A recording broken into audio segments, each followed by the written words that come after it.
दगा दिला त्यानं दंडित केलं. शेलारांनी ठाकरे आणि पवारांवर आज निशाणा साधलेला आहे. विश्वासघात करणाऱ्या उद्धव ठाकरेंना कृष्ण नीतीने पटकी देऊ, ठाकरेंविना मुंबईत सर्व जागा जिंकू असा विश्वास भाजप आमदार आशिष शेलार यांनी माझा महाराष्ट्र माझं विजन कार्यक्रमात आज व्यक्त केलाय.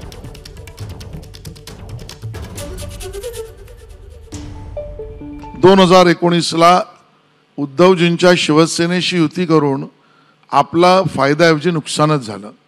मुंबईतही झालं, राज्यातही झालं. खऱ्या अर्थानं इतका विश्वासघाती मित्र देशाच्या राजकारणात कोणी असूच शकत नाही. असा पक्ष आणि असा पक्षमित्र हा उभाटा सेना आहे. आम्ही सातत्याने या सगळ्या गोष्टी पचवत गेलो. पण मुंबईकरांची जी इच्छा आहे, ठाकरे विना भाजप, ठाकरे विना भाजपने मुंबईचा विकास करावा, या इच्छेची परिपूर्तता या लोकसभेपासून महानगरपालिकेपर्यंत आम्ही करू. थोडक्यात काय 2019ला सुद्धा तुम्ही जनतेला दगा द्यायला तयार होतात. राष्ट्रवादीला सोबत जनतेशी दगा आम्ही केला नाही. ज्या राष्ट्रवादीच्या विरोधात तुम्ही लढला, आम्ही राष्ट्रवादी बरोबर गेलेलो नाही. स्थापणार असाल तर तुमच्या मनातला प्रश्न माझ्या तोंडात टाकू नका. शरद पवारांच्या राष्ट्रवादीबरोबर आम्ही गेलो नाही. आम्ही उद्धवजींच्या सेनेबरोबर गेलो नाही.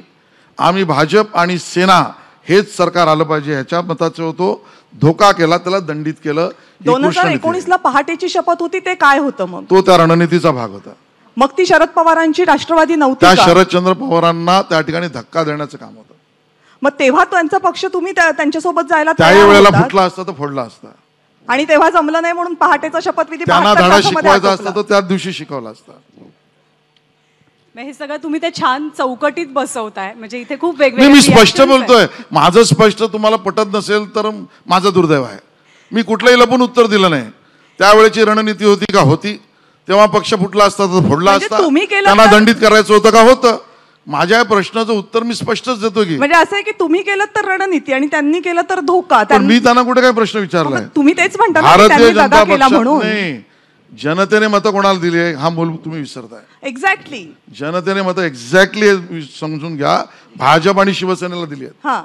ते सरकार हवं होतं हीच आमची अपेक्षा आहे. आणि ती मतं राष्ट्रवादीला काँग्रेसला द्यायची नाही म्हणून तुम्हाला जास्त बरोबर आहे दिली ना. त्याला ज्यांनी फोडलं त्याला आम्ही फोडलं. मग तीच मतं, त्याच मतांचा तुम्ही अनादर करून राष्ट्रवादी बरोबर पहाटेचा शपथविधी आम्ही राष्ट्रवादी बरोबर गेलो नाही.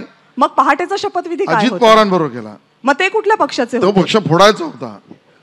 उत्तर दिलं की तुम्हाला पटत नाही तर काय. एबीपी माझा, उघडा डोळे बघा नीट.